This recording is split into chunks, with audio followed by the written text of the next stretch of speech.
It's 9:40 on a Tuesday night, and your phone lights up. The toilet is leaking in your rental property.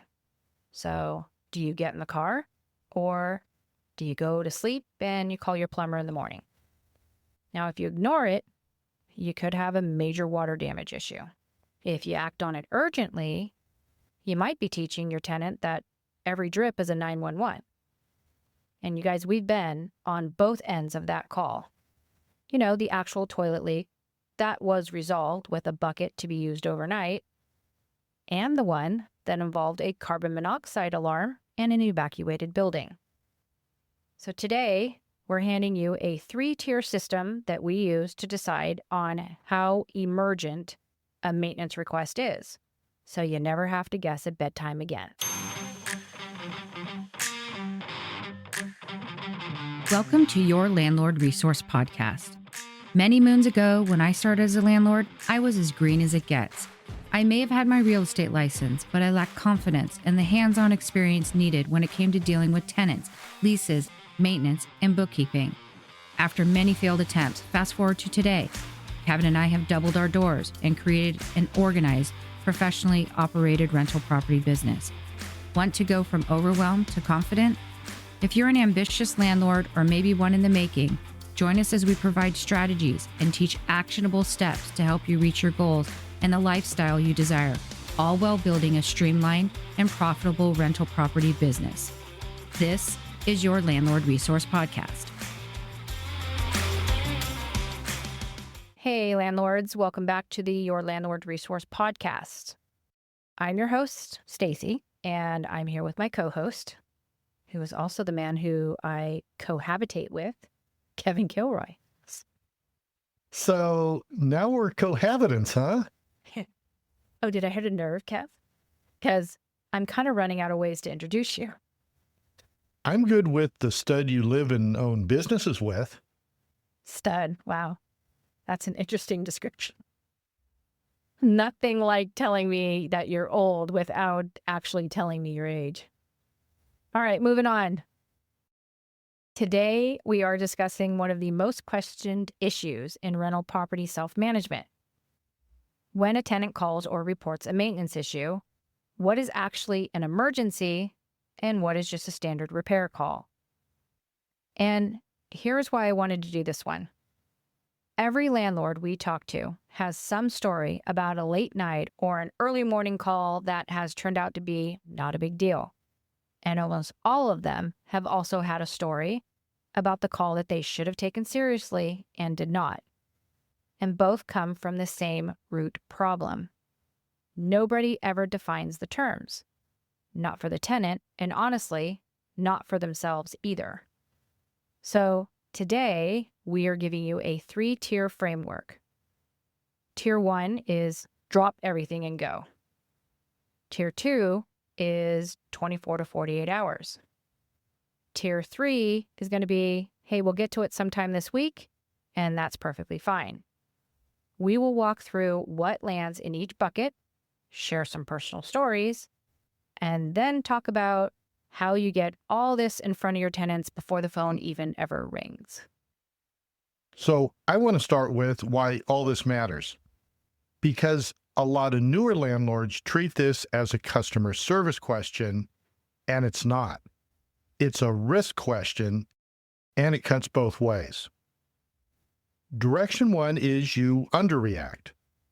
Something generally urgent gets logged as a, I'll get to that, and the damage compounds. A supply line under a sink is a $15 part. That same line left running overnight is a subfloor, drywall, baseboards, cabinets, and possibly the unit underneath. Water damage escalates by the hour, not by the day. And the other cost of underreacting is legal. Most states have some version of an implied warranty of habitability, meaning the unit has to be fit to live in. Here in California, where our sixplex is located, Civil Code 1941.1 spells out what has to be functional. We're talking heat, plumbing, hot and cold running water, electrical, weather protection. Now, Civil Code 1942 then presumes 30 days is a reasonable time to make a repair, and people misquote that number constantly. It's a ceiling for routine items, not a target. And the statute itself says it does not stop a tenant from acting sooner when circumstances require it. I mean, a gas leak doesn't get 30 days, right? As always, we recommend you check your own state and city to see where the law stands because these rules vary enormously by area. Now, direction 2 is you overreact. You treat every request like a fire drill. So now you are paying after-hours rates on a running toilet. You're burning out your maintenance person. And here's the sneaky part. You have now trained your tenant that there is no difference between a dripping faucet and a sparking outlet. So the day something hazardous does really happen, their call to you sounds like all the others, and they want it fixed now. Yeah, I mean, it's kind of like the boy who called wolf situation, right? So let me define tier 1. An emergency is anything that threatens life, health, safety, or the structure itself, and gets meaningfully worse with every hour that you wait. If both halves of that sentence are true, you move now, regardless of what time the clock says. So here's our list of the items or things that we consider an emergency and we need to act on quickly. Fire, the smell of gas, or a carbon monoxide alarm going off with any evidence behind it. For those 3, our instruction is not to call us. We instruct the tenants that they need to call 911, get out, and then call us. Because we're a 2-hour drive from the Sacramento building. And Jim, our contractor, who is our right hand, he's 20 minutes away. But the fire department is 4 minutes away. All right, next, active flooding. Things like a burst pipe, a broken supply line under a toilet or a sink, or a water heater that has let go. And also sewage backing up into a living space. Electrical, meaning sparking outlets, scorch marks, or exposed wires, or a breaker that keeps tripping and is warm to the touch. No heat when it's genuinely cold outside. And you guys, that one moves up fast if the tenant is elderly, medically fragile, or there's an infant in the unit. And last, if the unit can't be secured. So if a door will not lock, or a window will not close, or there's a broken lock after a break-in. And I will add one more that is not dangerous, but that we treat as immediate anyway, and that's tenant lockouts. If we have to go and give a tenant access, we charge a fee that is disclosed in our lease, so it's never a surprise. Now, it's not a habitability issue, but it is a human being standing outside their home issue, and I would rather bring a key than have somebody break our window. Yeah, we have a friend who's a landlord. He owns like 60 doors, so he's not new or inexperienced in the least. One time we're all together and he's telling us he was tired because at 2 a.m. he had gotten a call from a tenant who had been robbed, and somehow in the process of the tenant handing over their wallet to this bad guy, they dropped their keys and later found they couldn't get into their unit. Now, of course, they didn't feel safe going back to the area where they had just been robbed, so they called our friend asking if he could open the door for them. And listen, he's a really nice guy because he got out of bed and drove over there to unlock their front door and let them into the unit. Yeah, I have my phone on silent, so I would not have heard that call coming in if it was coming to me. Well, in Sacramento, we have smart locks now. So for us, we just hop on the app and hit the unlock and we're all good. But if this was in the middle of the night, there would absolutely be a fee charged for waking us up to do that. Yeah, and one more thing. Here's something almost nobody sets up in advance. Teach your tenants how to turn the water to the sinks and the toilets off and where the building water shutoff is. Every tenant of ours gets shown how to do this, and where the water shutoff for the building is when they move in. More importantly, in our unit binder, we have a short video showing them where it is and how to turn it off. 90 seconds of instruction can save us thousands, because the fastest responder to a burst pipe is not going to be you. It's going to be the person already standing in the room watching that water blow out of the wall. Yeah. I mean, we wish someone was there in the vacant Chico house when the water supply line to the toilet broke and flooded the place for days on end. That was a what, $25,000 insurance claim and months of work. Okay, moving on. Tier 2 is the 24 to 48 hour bucket. These disrupt living in the home or get more expensive if they just sit, but nobody is in danger right at that moment. So our list looks like this: refrigerator or stove not working, and the fridge especially, because that is a food loss conversation waiting to happen. Any of the mechanicals, so we're talking heater, air conditioning, water heater. No hot water is a habitability issue in a lot of jurisdictions, so check whether your state calls it an outright emergency. A broken window or window lock, which is both a security and a weather issue. The garbage disposal when it's not working, and also clogged toilets, sinks, or showers. But listen to the nuance, because this is the whole point of this episode. If we're talking a 2-bathroom unit and one toilet still works, that's a next day call. Only toilet in the home, we're moving a lot faster. Same with the air conditioning. If it's 108 degrees in Sacramento in August, that is not 2-tier anymore, that is tier 1, especially with an infant or an elderly tenant in the unit. The item does not determine the tier. The context determines the tier. Same broken part, different household, different answer. Yeah, and we actually just dealt with a broken air conditioner. And yes, it was during hot weather, but it was not over 100 degrees. And luckily for us, this tenant grew up in the South with no air conditioning and was fine sticking it out for a couple of days. Because, of course, when the AC goes out in hot weather, our HVAC guy was swamped, and there was no way he was getting there within 24 hours. And as it turned out, there was a very expensive part that had to be ordered, and it was well over a week before it was repaired. Again, we were lucky that our tenant was patient. And like Kevin said, if there was someone elderly in there, we might have had to go buy a window AC unit or maybe even put them up at a hotel until the AC was fixed. Yeah. And, the crappy thing about that whole situation was that literally 2 weeks before it happened, we had the HVAC guy out there to inspect all of the air conditioners.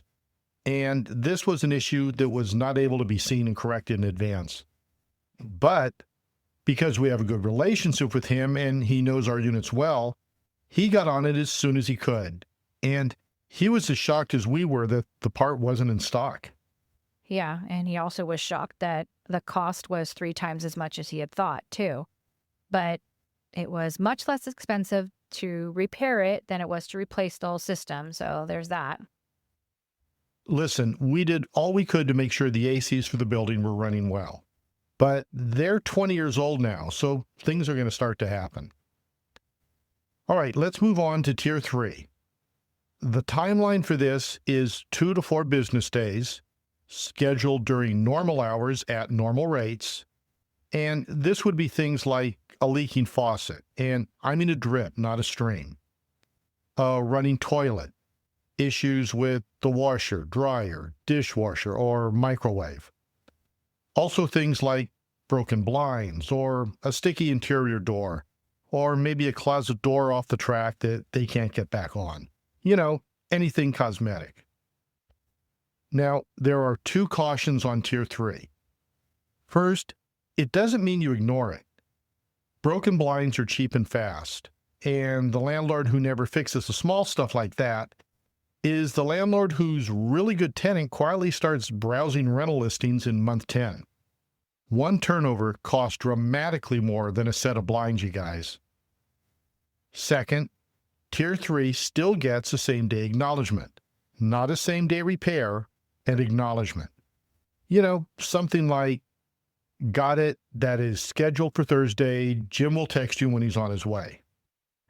Almost every escalation we've seen between a landlord and a tenant was not caused by the repair timeline, it was caused by the silence around it. Yeah, exactly. It takes just a few minutes to let that tenant feel seen and heard and that you're working on resolving the issue. So let me give you a real example of that middle ground. We had a tenant install a bidet attachment on his toilet. Now, let me jump in here and say that in our lease, it clearly says no alterations to the unit. So he was already in violation by installing the bidet accessory. I'm sorry, go on. Right. And I will discuss how we handled that violation as well. So anyway, we're not anti-bidet. The problem was that he threaded a plastic connector onto a metal fitting, which does not work. The tank started leaking at the base and would not hold water. So, because we had shown him how to turn the water off in an event like this, he shut the water off and he called us. Now, this is a 1-bathroom unit. It was the only toilet in his place. By the book, that's Tier 2, not Tier 1. Nobody's in danger, the water's off, nothing is actively getting damaged. But it is their only toilet. So we're also not saying see you Thursday. What we did was coach him through a workaround over the phone. So we told him to keep the tank empty, keep a bucket or a pitcher in the bathroom, and fill the tank manually when he needed to flush. Now, it certainly was not glamorous, but it worked. And as a bonus, it stopped the tank from running constantly. Jim got out there the next morning, got the broken piece repaired. Total time of inconvenience was about 15 hours. The reason I tell that one is the workaround itself. There is a middle move between I am driving over right now and please wait 4 days. And it's the phone call where you help them limp it along. A bucket under a slow drip, or manually filling that toilet tank, a space heater in one of their rooms, or a cooler with ice for their dead refrigerator. That call costs 10 minutes and buys you a night of sleep and a tenant who feels like they're taken care of. So, how do you install all of this before you need it? You need to do 4 things. 1, you need to put your definitions in writing. Not the sentence, call us for emergencies. You need to define those emergencies. Make it an actual list with an estimated response time for each tier. Now, ours lives in the lease and again in our unit binder because nobody reads their lease twice. 2, give them the after-hours path to take. List 1 phone number and be explicit that fire, gas, and carbon monoxide go to 911 first. 3, put routine requests into a system instead of your text messages so that everything is time-stamped. Now, I do understand that texts are timestamps, but it is very difficult to show those timestamps if you have to screenshot those texts. When there's a disagreement 6 months later about when you were told, I think it was around the 4th of July, is not a defense. A timestamp is. And for this, if you use landlord management software like TurboTenant, RentReady, Inago, or most any of them out there, most of those software include a portal for your tenants to send a message or a maintenance request through.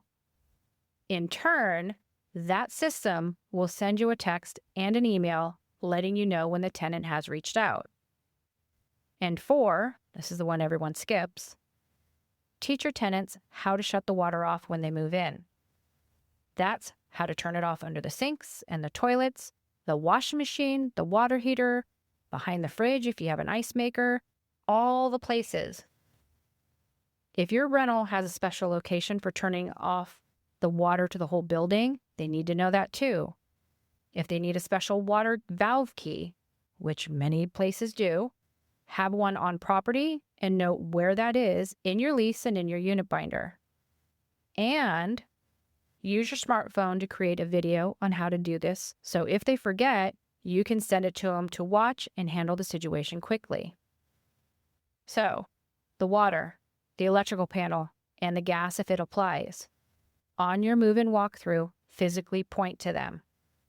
If not doing an in-person walkthrough, have photos and detailed descriptions of the locations, plus links to the videos in your unit binder. And we've talked about this before, but I'll quickly go over it again. Use your smartphone to create a video. If you have a YouTube account, go onto your account and upload that video and mark it as unlisted. Then hit publish. Copy the link for that video, go onto your computer, and go to a QR code creator. Pick any company, as long as it's free. Paste the link for your video into that QR code generator software and create an image. You don't need to make it fancy with your logo and all that stuff. Just download that image to your computer and save it in your rental property files.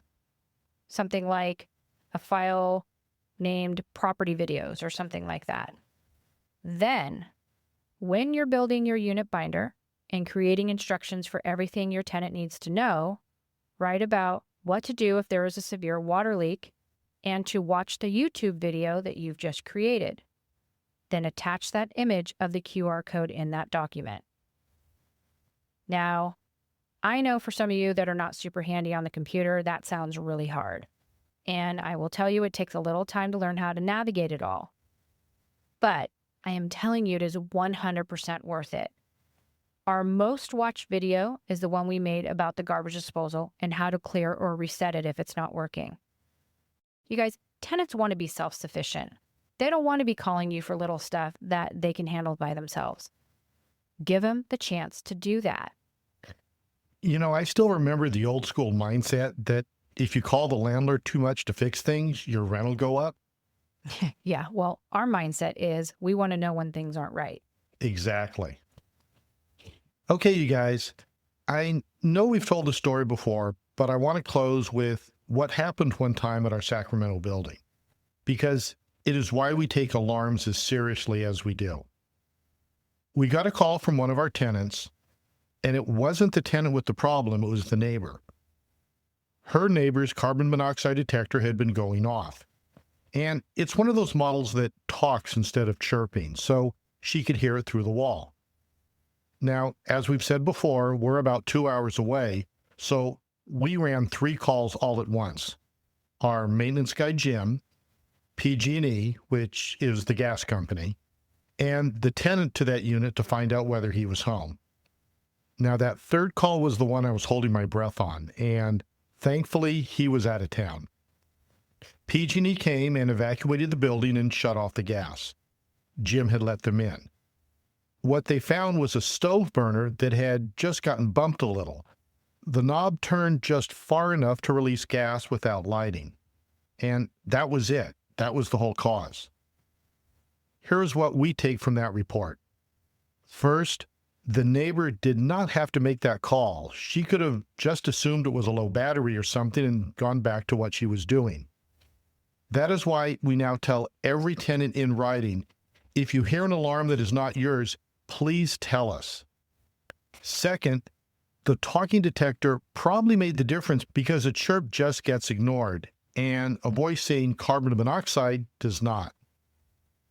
Third, if you're 2 hours away from your property, your response plan cannot be you. It has to be a licensed local person, a utility number, and 911. And your tenants need to know which to call for what. Yeah, I will admit that when that call came through, I did initially think it was just the battery, but I sure am glad that we followed up on it. So, if you guys take one thing out of today, make it this. The item does not set the tier, the context does. Life, health, safety, structure, and does it get worse by the hour? That's your test. So that's our show for the day. We really appreciate you hanging out with us. If you enjoyed this episode, would you please do us a favor and leave us a kind review of the podcast? Because reviews really help others find out that we're here and if we're worth giving a listen to or not. If you want to hear more, follow or subscribe to the podcast so that each week the episodes are downloaded right to your favorite podcast platform. We'd love to stay in contact with you. In the show notes, you can find links to all the free downloads that we offer, ways to sign up for our newsletter, and the wait list for our upcoming course on tenant screening. There's also links to our Facebook group that is just for landlords, and we do share on Instagram and Facebook as well as YouTube, so go check those out. I think that's about it. And until next time, you've got this, landlords.